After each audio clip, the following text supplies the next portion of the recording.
शिवमोहिनी महाराष्ट्र, जिनके द्वारा ये पवित्र पावन शिव महापुराण की कथा आरणी यवतमाल में चल रही है। आज कथा का छठा दिवस यहाँ प्रारंभ हुआ है। श्री भैरमदेव शिव महापुराण सेवा समिति आरणी के लिए एक बार जोरदार ताली बजाकर उनका साधुवाद, वंदन, अभिनंदन, जिन्होंने इस पवित्र पावन शिव महापुराण की कथा को दिव्यता प्रदान करी, भव्यता दी है। जो इस पवित्र कथा को आप और हमको श्रवण करने का सौभाग्य प्रदान करें।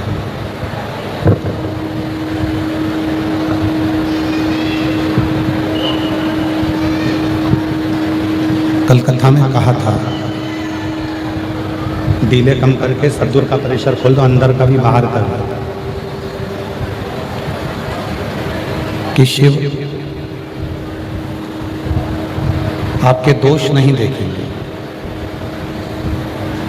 भगवान शंकर यदि देखेंगे तो केवल और केवल आपके गुण देखेंगे। और तेरी कृपा बिना ना हिले,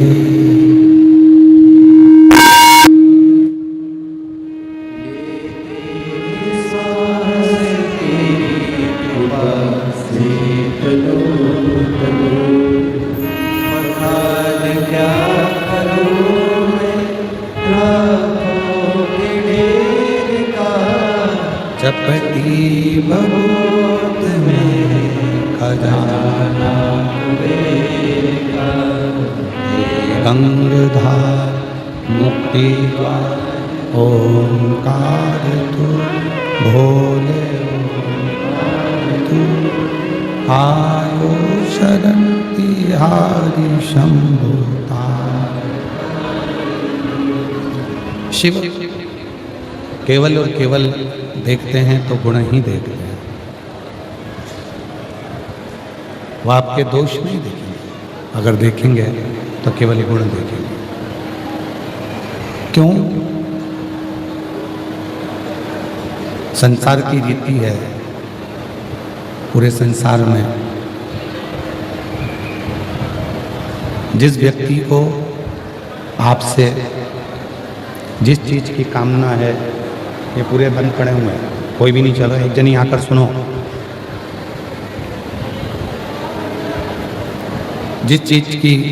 जिस व्यक्ति को आपसे कामना है, वो व्यक्ति आपसे वही चीज प्राप्त करना चाहता है। उसी तरह धातुओं का भी, जैसे चुंबक, और वो चुंबक उसे मिट्टी में घुमाइए तो मिट्टी उस मिट्टी तत्व को पकड़ेगी। और चुंबक को आप चाहो जहाँ घुमाओ, एल्युमिनियम भी उसको नहीं पकड़ेगा, चुंबक को प्लास्टिक भी नहीं पकड़ेगा, चुंबक को तांबा और पीतल भी नहीं पकड़ेगा। चुंबक को पकड़ेगा तो केवल और केवल एक लोहा पकड़ेगा। क्यों? क्योंकि चुंबक में वो तत्व होता है कि वो लोहे को पकड़ता है। देवों में, महादेव में, मानव में और महादेव में एक अंतर होता है। मानव अवगुणों को पकड़ने का प्रयास करता है और महादेव केवल गुणों को पकड़ने का प्रयास करता है, अच्छाइयों को पकड़ने का प्रयास। उसको तुम्हारी बुराइयों से कोई मतलब नहीं होता। उसको केवल अगर कुछ चाहिए तो आपके गुण चाहिए, आपकी अच्छाई चाहिए।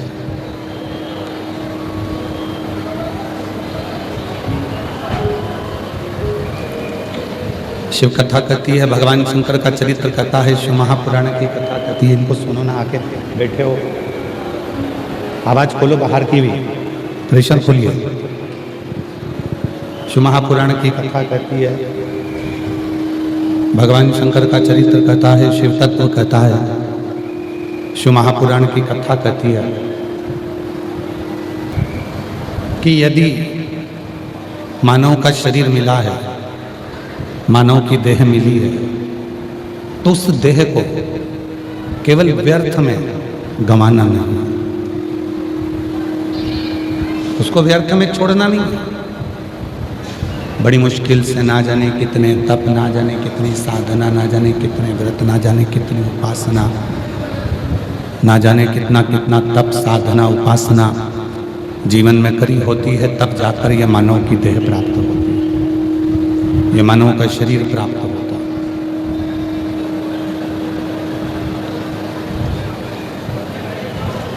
किसी ने कहा कि गुरुजी, ये जो मानव का शरीर है, मनुष्य की देह है, 84 लाख योनियों में केवल एक योनि ऐसी है, इसको तो सुनो, आके इधर आओ, और ये बड़े बड़े बक्सेवन भी सुनो, इनमें कान लगा के, तुम लोग सुनो।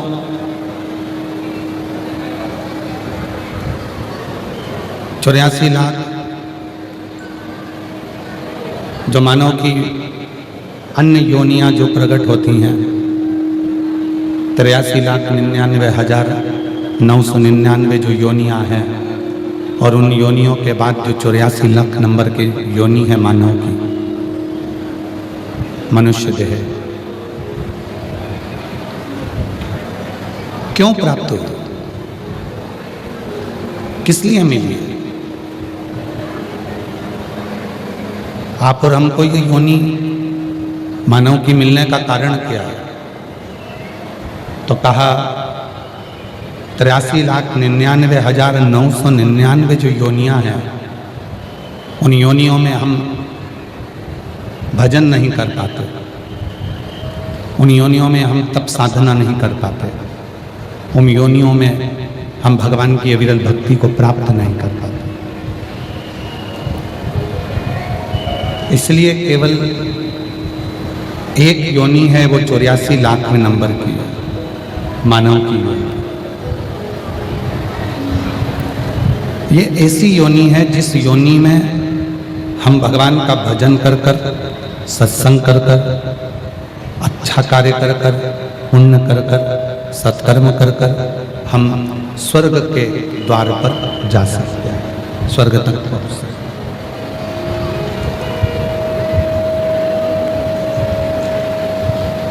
कोई दूसरी योनि में वो बल नहीं है कि हम उस योनि से छूटें और सीधे स्वर्ग चले जाएं। हम उस योनि से छूटें और सीधे स्वर्ग के द्वार पर चले जाएं। उस योनि में किसी योनि में इसका वर्णन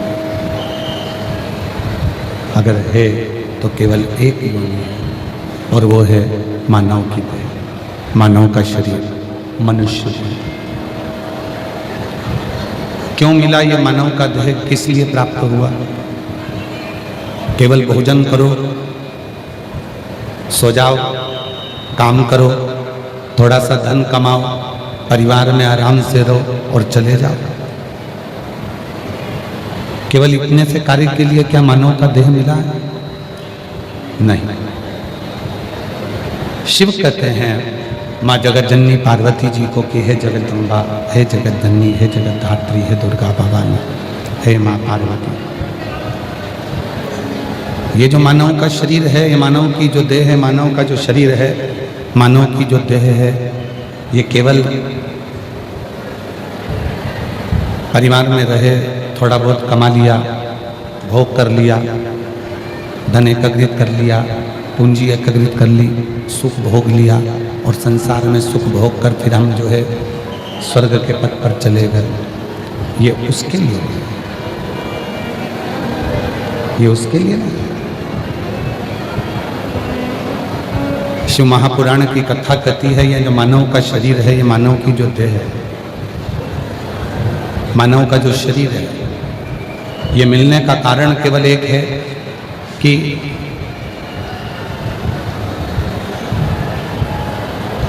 ये मानव का देह मिलने का कारण केवल एक है कि उस स्वर्ग में जाने से पहले, उस स्वर्ग में पहुंचने से पहले, मरने से पहले, जहां आप और हम रहते हैं उस क्षेत्र को, जहां आप और हम निवास करते हैं उस क्षेत्र को, बाहर की आवाज़ खोल दो, पीछे की आवाज़ खोल दो, जहां आप और हम रहते हैं उस क्षेत्र को हम स्वर्ग जाने से पहले, मृत्यु की सैया पर पहुंचने से पहले, हम उस मार्ग पर पहुंचने से पहले अपने क्षेत्र को स्वर्ग बनाने का प्रयास करें।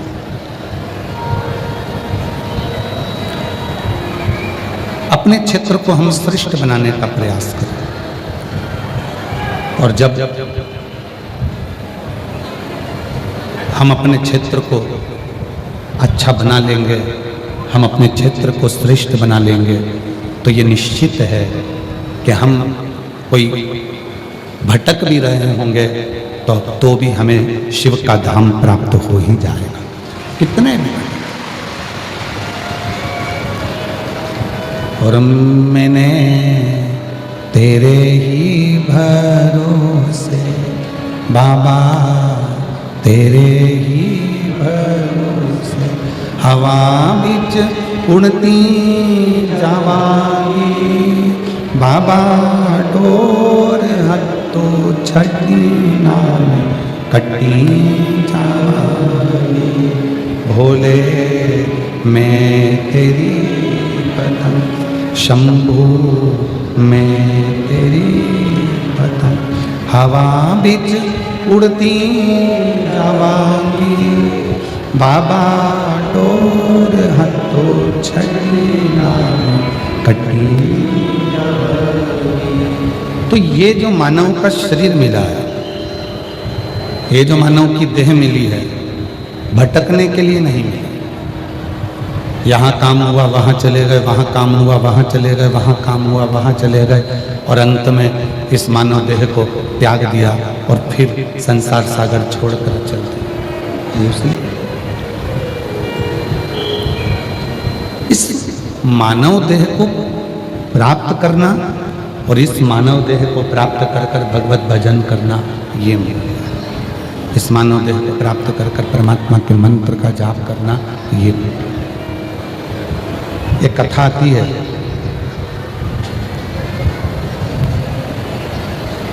कर्नाटक में एक मणिखेरी स्थान है, जहां पर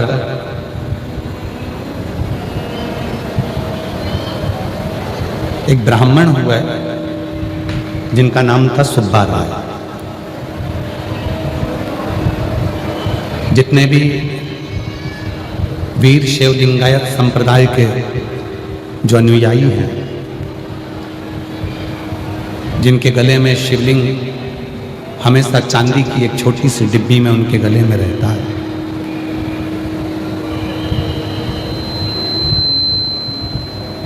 वीर शैव लिंगायत संप्रदाय के अंतर्गत जिनके गले में भगवान शंकर का शिवलिंग सदा विराजमान, जिनके मस्तक पर भस्म का त्रिपुंड सदा विराजमान,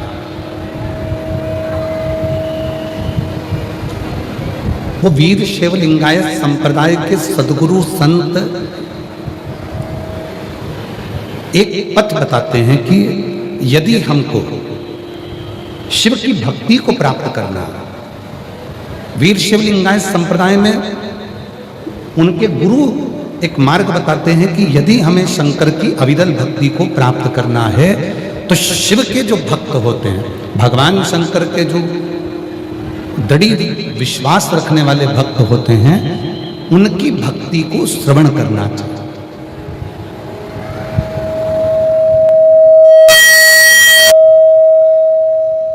उनकी भक्ति को सुनना चाहिए, उनकी भक्ति को धारण करना चाहिए। और कितना सुंदर कहा है वीर शैव लिंगायत संप्रदाय में। यहाँ पर भी हमको विश्वास है कि कई लिंगायत संप्रदाय के शिव भक्त यहाँ बैठे होंगे।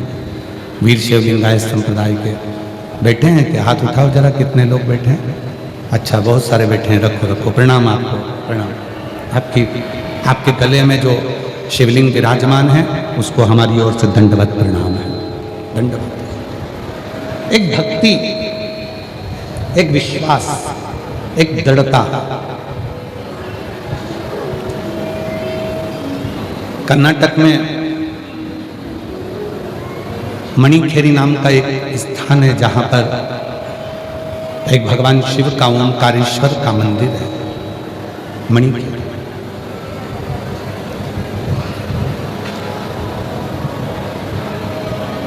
उस मणिखेरी स्थान में एक ब्राह्मण रहता था जिसका नाम सुब्बा राय था। सुब्बा राय शिव का बड़ा उपासक, भगवान शंकर की अविरल भक्ति में डूबने वाला, भगवान शंकर की भक्ति में बजने वाला, भगवान शंकर का स्मरण करने वाला, भगवान शंकर का मंत्र जाप करने वाला, भगवान शंकर की अविरल भक्ति में डूबने वाला सुब्बा। जो शिव की भक्ति दिन रात किया करता था, दिन रात भगवान शंकर के भजन में, भगवान शंकर के स्मरण में डूबा रहता सुब्बा। वहां का एक राजा था जिसका नाम था लिंग राजेंद्र।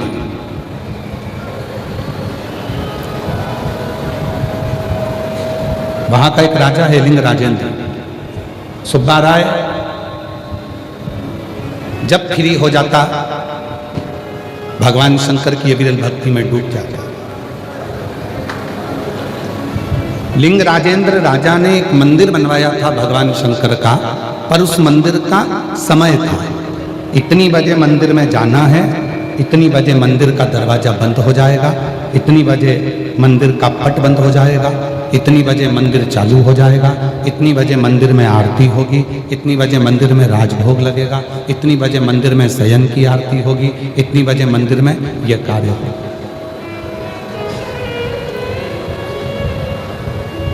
पर सुब्बा राय शिवजी का ऐसा भगत था कि जिसके पास में दिन रात काम में लगा रहता था, तो समय की कोई गणना ही नहीं थी कि कितनी बजे मंदिर जाना है, कितनी बजे मंदिर पहुंचना है, कितनी बजे भगवान को जल चढ़ाना है, कितनी बजे भगवान का स्मरण करना है, कितनी बजे मंत्र जाप करना है, कितनी बजे नाम जाप करना है, कितनी बजे परमात्मा का स्मरण करना है। सुब्बा राय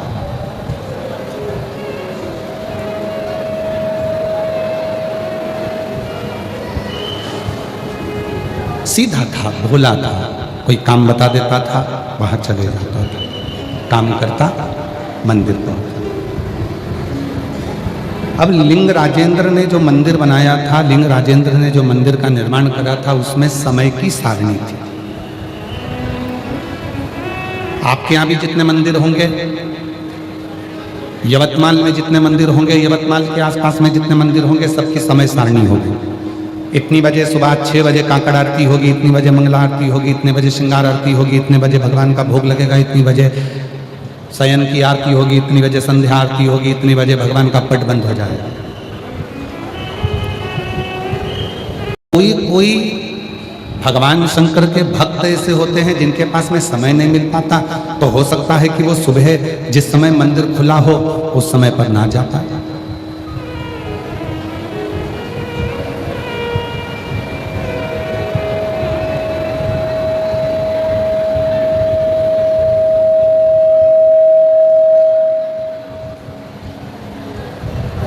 आवाज़ थोड़ी क्लियर कर दो, आवाज़ ठीक नहीं आ रही है अंदर, थोड़ा क्लियर करो उसको, आवाज़ सुनने में अपने को भी समझ में आए कि बोल क्या।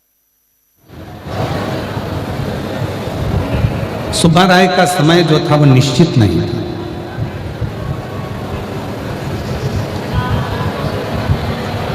कोई काम से फ्री हो जाता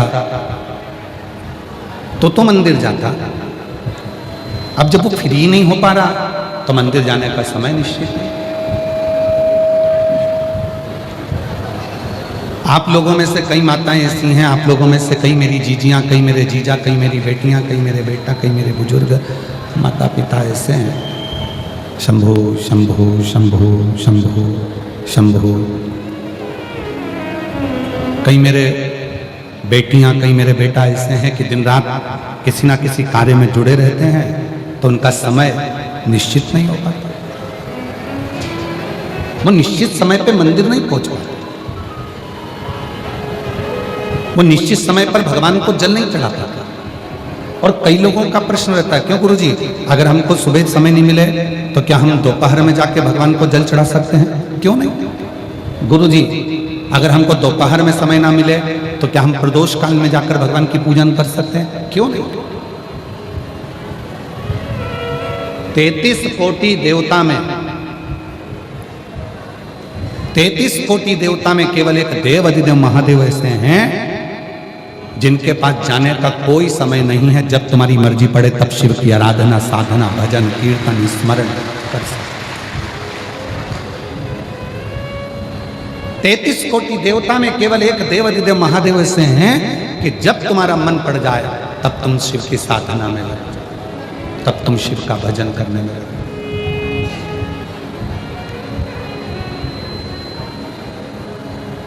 कोई समय नहीं, मृत्यु का और महाकाल का कोई समय नहीं होता। जब चाहो तब उस महाकाल को पुकार सकते हो। मृत्यु का समय नहीं।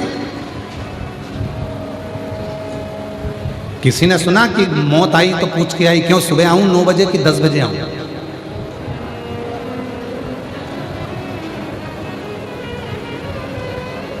और आप में से कोई है जिसने सुना हो कि किसी ने कह दिया नहीं मैं अभी 9 बजे नहीं मरूंगी, मैं तो शाम को 4 बजे मरूंगी, अभी नहीं मरना मेरे को। और यमराज ने कहा नहीं मेरे को तो अब भी मारना है, तो पड़ोसन एक काम कर, तू पड़ोसन को उठा के ले जा, मैं तो 4 बजे ही जाऊँ, मुझे नहीं जाना।